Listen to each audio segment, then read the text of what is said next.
But if the sacrifice of his offering is a vow or a voluntary offering, it shall be eaten the same day that he offers his sacrifice, but on the next day the remainder of it also may be eaten. The remainder of the flesh of the sacrifice on the third day must be burned with fire. And if any of the flesh of the sacrifice of his peace offering is eaten at all on the third day, it shall not be accepted, nor shall it be imputed to him. It shall be an abomination to him who offers it, and the person who eats of it shall bear guilt. The flesh that touches any unclean thing shall not be eaten. It shall be burned with fire. And as for the clean flesh, all who are clean may eat of it. But the person who eats the flesh of the sacrifice of the peace offering that belongs to the Lord while he is unclean, that person shall be cut off from his people. Moreover, the person who touches any unclean thing, such as human uncleanness, an unclean animal, or any abominable unclean thing, and who eats the flesh of the sacrifice of the peace offering that belongs to the Lord, that person shall be cut off from his people. And the Lord spoke to Moses, saying, Speak to the children of Israel, saying, You shall not eat any fat of ox or sheep or goat, and the fat of an animal that dies naturally, and the fat of what is torn by wild beasts may be used in any other way, but you shall by no means eat it. For whoever eats the fat of the animal of which men offer an offering made by fire to the Lord, the person who eats it shall be cut off from his people. Moreover, you shall not eat any blood in any of your dwellings, whether of bird or beast. Whoever eats any blood, that person shall be cut off from his people. Then the Lord spoke to Moses, saying, Speak to the children of Israel, saying, He who offers the sacrifice of his peace offering to the Lord shall bring his offering to the Lord from the sacrifice of his peace offering. His own hand shall bring the offerings made by fire to the Lord. The fat with the breast he shall bring, that the breast may be waved as a wave offering before the Lord. And the priest shall burn the fat on the altar, but the breast shall be Aaron's and his sons'. Also the right thigh you shall give to the priest as a heave offering from the sacrifices of your peace offerings. He among the sons of Aaron who offers the blood of the peace offering and the fat shall have the right thigh for his part. For the breast of the wave offering and the thigh of the heave offering I have taken from the children of Israel, from the sacrifices of their peace offerings, and I have given them to Aaron the priest and to his sons from the children of Israel by a statute forever. This is the consecrated portion for Aaron and his sons from the offerings made by fire to the Lord, on the day when Moses presented them to minister to the Lord as priests. The Lord commanded this to be given to them by the children of Israel on the day that he anointed them by a statute forever throughout their generations. This is the law of the burnt offering, the grain offering, the sin offering, the trespass offering, the consecrations, and the sacrifice of the peace offering, which the Lord commanded Moses on Mount Sinai on the day when he commanded the children of Israel to offer their offerings to the Lord in the wilderness of Sinai. And the Lord spoke to Moses, saying, Take Aaron and his sons with them, and the garments, the anointing oil, a bull as a sin offering, 2 rams, and a basket of unleavened bread, and gather all the congregation together at the door of the tabernacle of meeting. So Moses did as the Lord commanded him. And the congregation was gathered together at the door of the tabernacle of meeting. And Moses said to the congregation, This is what the Lord commanded to be done. Then Moses brought Aaron and his sons and washed them with water. And he put the tunic on him, girded him with the sash, clothed him with the robe, and put the ephod on him, and he girded him with the intricately woven band of the ephod, and with it tied the ephod on him. Then he put the breastplate on him, and he put the Urim and the Thummim in the breastplate. And he put the turban on his head. Also on the turban on its front he put the golden plate, the holy crown, as the Lord had commanded Moses. Also Moses took the anointing oil and anointed the tabernacle and all that was in it, and consecrated them. He sprinkled some of it on the altar 7 times, anointed the altar and all its utensils, and the laver and its base, to consecrate them. And he poured some of the anointing oil on Aaron's head and anointed him to consecrate him. Then Moses brought Aaron's sons and put tunics on them, girded them with sashes, and put hats on them, as the Lord had commanded Moses. And he brought the bull for the sin offering. Then Aaron and his sons laid their hands on the head of the bull for the sin offering, and Moses killed it. Then he took the blood and put some on the horns of the altar all around with his finger, and purified the altar. And he poured the blood at the base of the altar and consecrated it to make atonement for it. Then he took all the fat that was on the entrails, the fatty lobe attached to the liver, and the 2 kidneys with their fat, and Moses burned them on the altar. But the bull, its hide, its flesh, and its offal he burned with fire outside the camp, as the Lord had commanded Moses. Then he brought the ram as the burnt offering, and Aaron and his sons laid their hands on the head of the ram, and Moses killed it. Then he sprinkled the blood all around on the altar, and he cut the ram into pieces. And Moses burned the head, the pieces, and the fat. Then he washed the entrails and the legs in water, and Moses burned the whole ram on the altar. It was a burnt sacrifice for a sweet aroma, an offering made by fire to the Lord, as the Lord had commanded Moses. And he brought the second ram, the ram of consecration. Then Aaron and his sons laid their hands on the head of the ram, and Moses killed it. Also he took some of its blood and put it on the tip of Aaron's right ear, on the thumb of his right hand, and on the big toe of his right foot. Then he brought Aaron's sons, and Moses put some of the blood on the tips of their right ears, on the thumbs of their right hands, and on the big toes of their right feet. And Moses sprinkled the blood all around on the altar. Then he took the fat and the fat tail, all the fat that was on the entrails, the fatty lobe attached to the liver, the 2 kidneys and their fat, and the right thigh, and from the basket of unleavened bread that was before the Lord he took 1 unleavened cake, a cake of bread anointed with oil, and 1 wafer, and put them on the fat and on the right thigh. And he put all these in Aaron's hands and in his sons' hands, and waved them as a wave offering before the Lord. Then Moses took them from their hands and burned them on the altar, on the burnt offering. They were consecration offerings for a sweet aroma. That was an offering made by fire to the Lord. And Moses took the breast and waved it as a wave offering before the Lord. It was Moses' part of the ram of consecration, as the Lord had commanded Moses. Then Moses took some of the anointing oil and some of the blood which was on the altar, and sprinkled it on Aaron, on his garments, on his sons, and on the garments of his sons with him. And he consecrated Aaron, his garments, his sons, and the garments of his sons with him. And Moses said to Aaron and his sons, "Boil the flesh at the door of the tabernacle meeting, and eat it there with the bread that is in the basket of consecration offerings, as I commanded, saying, Aaron and his sons shall eat it. What remains of the flesh of the bread you shall burn with fire, and you shall not go outside the door of the tabernacle meeting for 7 days, until the days of your consecration are ended. For 7 days he shall consecrate you."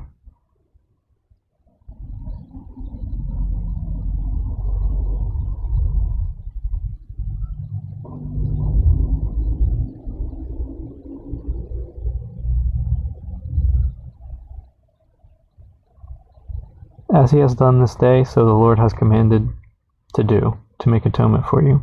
Therefore you shall stay at the door of the tabernacle of meeting day and night for 7 days, and keep the charge of the Lord, so that you may not die.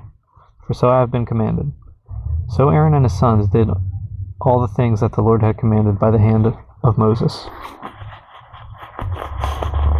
It came to pass on the 8th day that Moses called Aaron and his sons and the elders of Israel.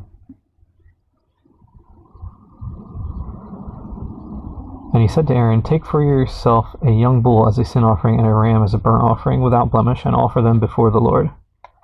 And to the children of Israel you shall speak, saying, Take a kid of the goats as a sin offering, and a calf and a lamb, both of the first year without blemish, as a burnt offering.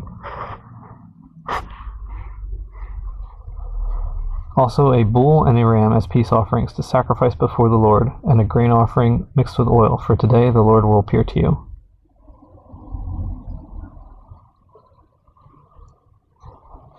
So they brought what Moses commanded before the tabernacle of meeting, and all the congregation drew near and stood before the Lord. Then Moses said, "This is the thing which the Lord commanded you to do, and the glory of the Lord will appear to you." And Moses said to Aaron, "Go to the altar, offer your sin offering and your burnt offering, and make atonement for yourself and for the people. Offer the offering of the people and make atonement for them, as the Lord commanded." Aaron therefore went to the altar and killed the calf of the sin offering, which was for himself. Then the sons of Aaron brought the blood to him, and he dipped his finger in the blood, put it on the horns of the altar, and poured the blood at the base of the altar. But the fat, the kidneys, and the fatty lobe from the liver of the sin offering he burned on the altar, as the Lord had commanded Moses. The flesh and the hide he burned with fire outside the camp. And he killed the burnt offering, and Aaron's sons presented to him the blood, which he sprinkled all around on the altar. Then they presented the burnt offering to him with its pieces and the head, and he burned them on the altar. And he washed the entrails and the legs, and burned them with the burnt offering on the altar. Then he brought the people's offering, and took the goat, which was the sin offering for the people, and killed it, and offered it for sin like the first one. And he brought the burnt offering, and offered it according to the prescribed manner. Then he brought the grain offering, took a handful of it, and burned it on the altar, besides the burnt sacrifice of the morning. He also killed the bull and the ram as sacrifices of peace offerings, which were for the people. And Aaron's sons presented to him the blood, which he sprinkled all around on the altar, and the fat from the bull and the ram, the fatty tail, what covers the entrails and the kidneys, and the fatty lobe attached to the liver. And they put the fat on the breasts. Then he burned the fat on the altar, but the breasts and the right thigh Aaron waved as a wave offering before the Lord, as Moses had commanded. Then Aaron lifted his hand toward the people, blessed them, and came down from offering the sin offering, the burnt offering, and the peace offerings. And Moses and Aaron went into the tabernacle of meeting, and came out and blessed the people. Then the glory of the Lord appeared to all the people, and fire came out from before the Lord and consumed the burnt offering and the fat on the altar. When all the people saw it, they shouted and fell on their faces.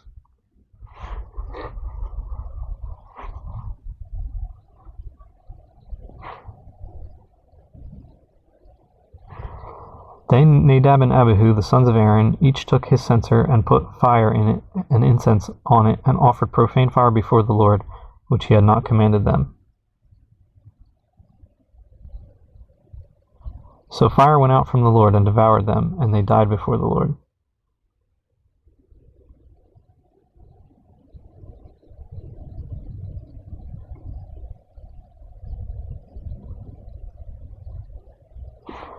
And Moses said to Aaron, "This is what the Lord spoke, saying, By those who come near me I must be regarded as holy, and before all the people I must be glorified."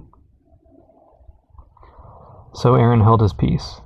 Then Moses called Mishael and Elzaphan, the sons of Uzziel, the uncle of Aaron, and said to them, "Come near, carry your brethren from before the sanctuary out of the camp."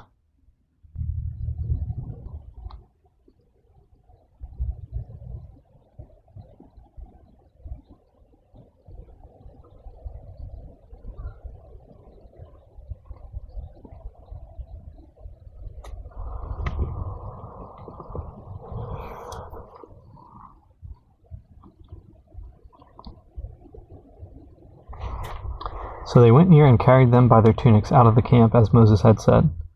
And Moses said to Aaron and to Eleazar and to Ithamar his sons, "Do not uncover your heads, nor tear your clothes, lest you die, and wrath come upon all the people. But let your brethren, the whole house of Israel, bewail the burning which the Lord has kindled. You shall not go out from the door of the tabernacle of meeting, lest you die, for the anointing oil of the Lord is upon you." And they did according to the word of Moses.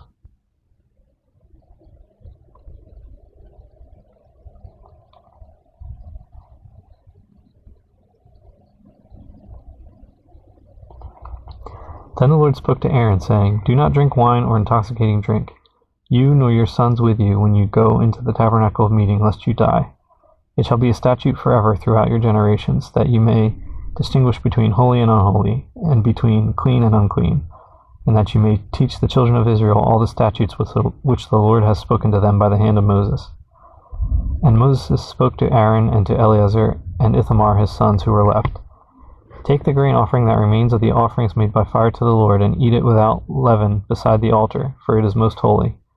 You shall eat it in a holy place, because it is your due and your sons' due of the sacrifices made by fire to the Lord, for so I have been commanded. The breast of the wave offering and the thigh of the heave offering you shall eat in a clean place, you, your sons, and your daughters with you, for they are your due and your sons' due, which are given from the sacrifices of peace offerings of the children of Israel. The thigh of the heave offering and the breast of the wave offering they shall bring with the offerings of fat made by fire, to offer as a wave offering before the Lord.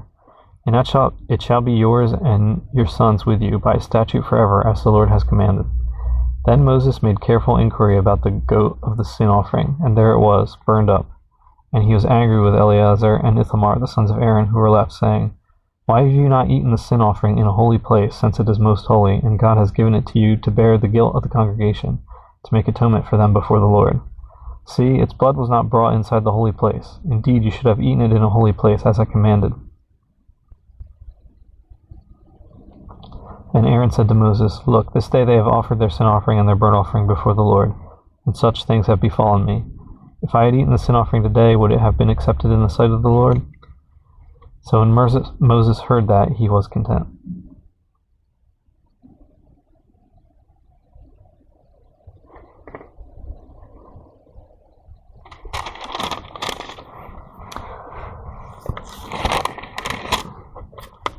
Now the Lord spoke to Moses and Aaron, saying to them, "Speak to the children of Israel, saying, These are the animals which you may eat among all the animals that are on the earth. Among the animals, whatever divides the hoof, having cloven hooves and chewing the cud, that you may eat. Nevertheless, these you shall not eat among those that chew the cud, or those that have cloven hooves. The camel, because it chews the cud, but does not have cloven hooves, it is unclean to you. The rock hyrax, because it chews the cud, but does not have cloven hooves, is unclean to you. The hare, because it chews the cud, but does not have cloven hooves, is unclean to you. And the swine, though it divides the hoof, having cloven hooves, yet does not chew the cud, is unclean to you. Their flesh you shall not eat, and their carcasses you shall not touch, they are unclean to you. These you may eat of all that are in the water. Whatever in the water has fins and scales, whether in the seas or in the rivers, that you may eat. But all in the seas or in the rivers that do not have fins and scales, all that move in the water, or any living thing which is in the water, they are an abomination to you. They shall be an abomination to you. You shall not eat their flesh, but you shall regard their carcasses as an abomination. Whatever in the water does not have fins or scales, that shall be an abomination to you. And these you shall regard as an abomination among the birds. They shall not be eaten. They are an abomination. The eagle, the vulture, the buzzard, the kite, and the falcon after its kind, every raven after its kind, the ostrich, the short-eared owl, the seagull, and the hawk after its kind, the little owl, the fisher owl, and the screech owl, the white owl, the jackdaw, and the carrion vulture, the stork, the heron after its kind, the hoopoe, and the bat. All flying insects that creep on all fours shall be an abomination to you. Yet these you may eat of every flying insect that creeps on all fours, those which have jointed legs above their feet, with which to leap on the earth. These you may eat, the locust after its kind, the destroying locust after its kind, the cricket after its kind, and the grasshopper after its kind. But all other flying insects which have 4 feet shall be an abomination to you.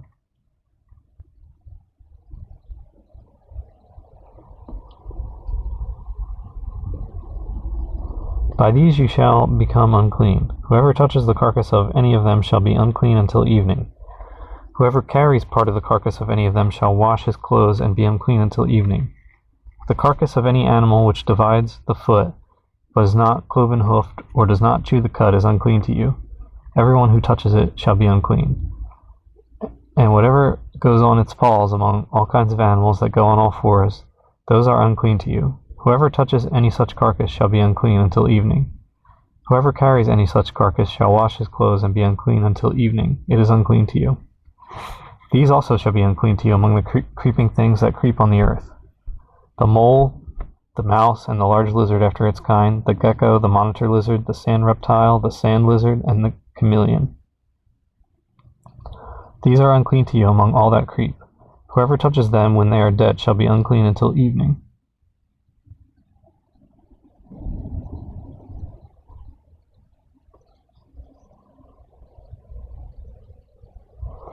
Anything on which any of them falls when they are dead shall be unclean, whether it is any item of wood or clothing or skin or sack, whatever item it is, in which any work is done, it must be put in water, and it shall be unclean until evening. Then it shall be clean. Any earthen vessel into which any of them falls you shall break, and whatever is in it shall be unclean. In such a vessel any edible food upon which water falls becomes unclean, and any drink that may be drunk from it becomes unclean.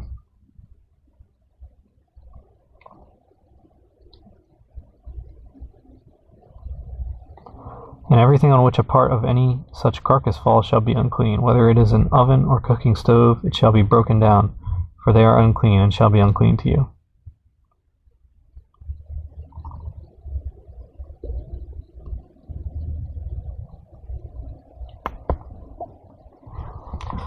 Nevertheless, a spring or a cistern in which there is plenty of water shall be clean, but whatever touches any such carcass becomes unclean. And if a part of any such carcass falls on any planting seed which is to be sown, it remains clean. But if water is put on the seed, and if a part of any such carcass falls on it, it becomes unclean to you. And if any animal which you may eat dies, he who touches its carcass shall be unclean until evening. He who eats of its carcass shall wash his clothes and be unclean until evening.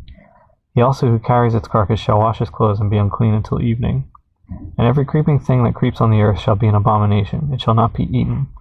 Whatever crawls on its belly, whatever goes on all fours, or whatever has many feet among all the creeping things that creep on the earth, these you shall not eat, for they are an abomination. You shall not make yourselves abominable. You shall not make yourselves abominable with any creeping thing that creeps, nor shall you make yourselves unclean with them, lest you be defiled by them. For I am the Lord your God. You shall therefore consecrate yourselves, and you shall be holy, for I am holy. Neither shall you defile yourselves with any creeping thing that creeps on the earth. For I am the Lord who brings you up out of the land of Egypt to be your God. You shall therefore be holy, for I am holy.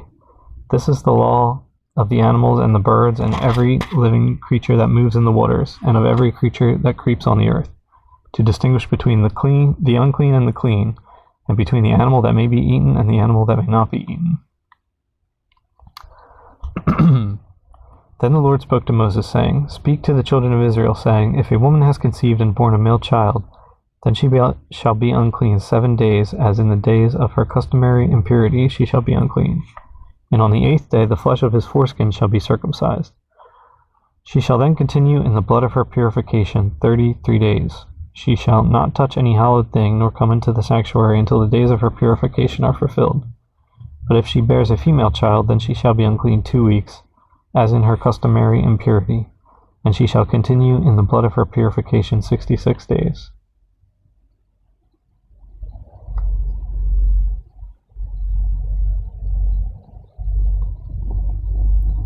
When the days of her purification are fulfilled, whether for a son or a daughter, she shall bring to the priest a lamb of the first year as a burnt offering, and a young pigeon or a turtle dove as a sin offering, to the door of the tabernacle of meeting.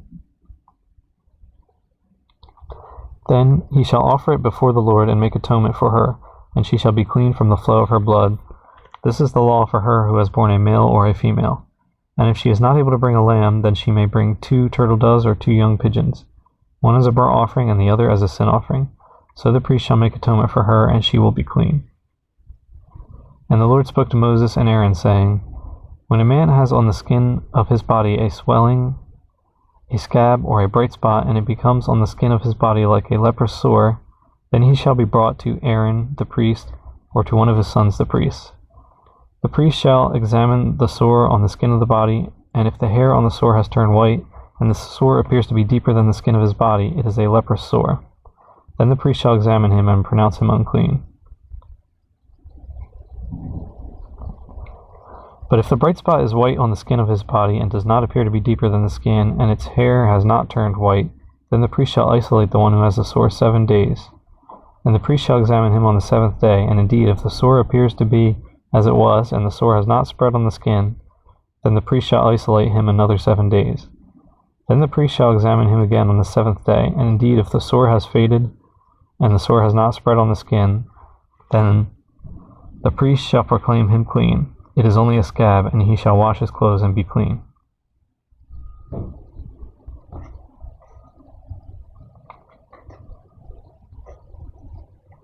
But if the scab should at all spread over the skin after he has been seen by the priest for his cleansing, he shall be seen by the priest again.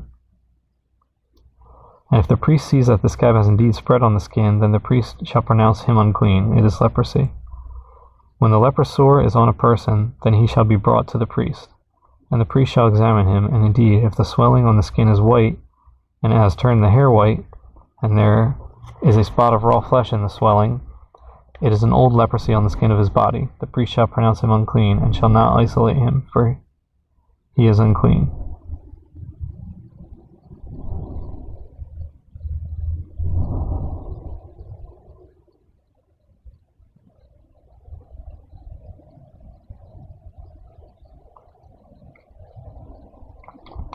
And if the leprosy breaks out all over the skin, and the leprosy covers all the skin of the one who has the sore from his head to his foot, wherever the priest looks, then the priest shall consider, and indeed, if the leprosy has covered all his body, he shall pronounce him clean who has the sore. It has all turned white, he is clean.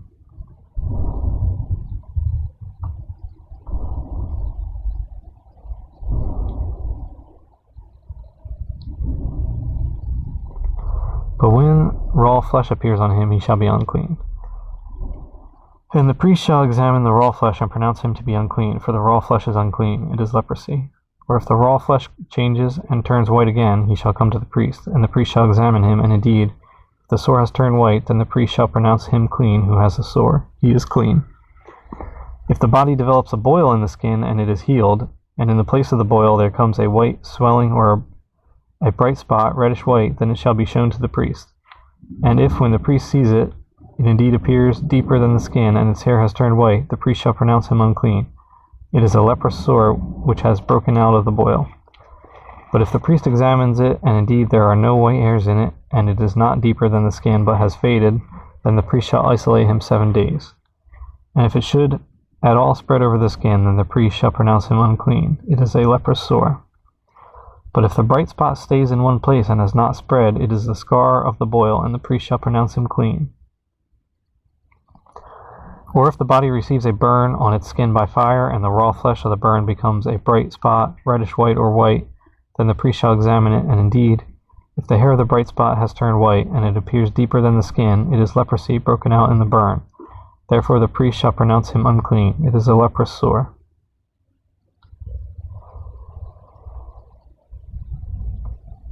But if the priest examines it, and indeed there are no white hairs in the bright spot, and it is not deeper than the skin, but has faded, then the priest shall isolate him 7 days.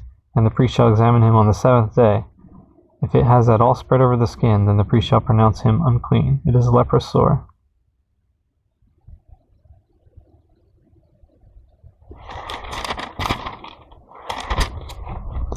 But if the bright spot stays in one place and has not spread on the skin, but has faded, it is a swelling from the burn. The priest shall pronounce him clean, for it is a scar from the burn. If a man or woman has a sore on the head or the beard, then the priest shall examine the sore, and indeed, if it appears deeper than the skin, and there is in it thin yellow hair, then the priest shall pronounce him unclean. It is a scaly leprosy of the head or beard. But if the priest examines the scaly sore, and indeed it does not appear deeper than the skin, and there is no black hair in it, then the priest shall isolate the one who has the scale 7 days.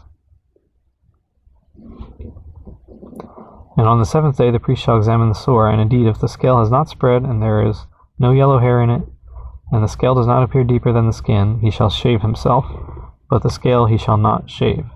And the priest shall isolate the one who has the scale another 7 days. On the 7th day the priest shall examine the scale, and indeed if the scale has not spread over the skin, and does not appear deeper than the skin, then the priest shall pronounce him clean. He shall wash his clothes and be clean. But if the scale should at all spread over the skin after his cleansing, then the priest shall examine him, and indeed, if the scale has spread over the skin, the priest need not seek for yellow hair. He is unclean. But if the scale appears to be at a standstill, and there is black hair grown up in it, the scale has healed. He is clean, and the priest shall pronounce him clean. If a man or a woman has bright spots on the skin of the body, specifically white bright spots, then the priest shall look, and indeed, if the bright spots on the skin of the body are dull white, it is a white spot that grows on the skin. He is clean.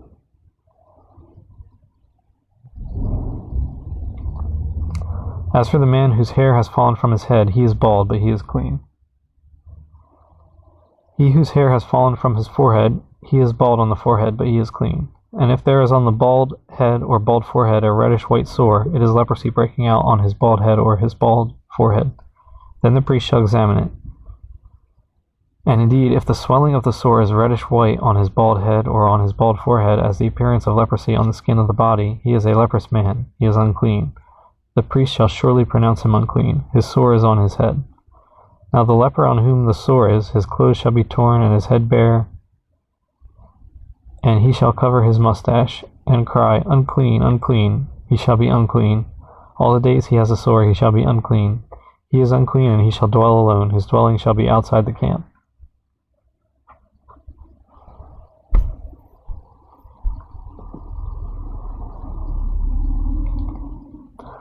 Also, if a garment has a leprous plague in it, whether it is a woolen garment or a linen garment, whether it is in the warp or woof of linen or wool, whether in leather or in anything made of leather, and if the plague is greenish or reddish in the garment or in the leather, whether in the warp or in the woof, or in anything made of leather, it is a leprous plague, and shall be shown to the priest.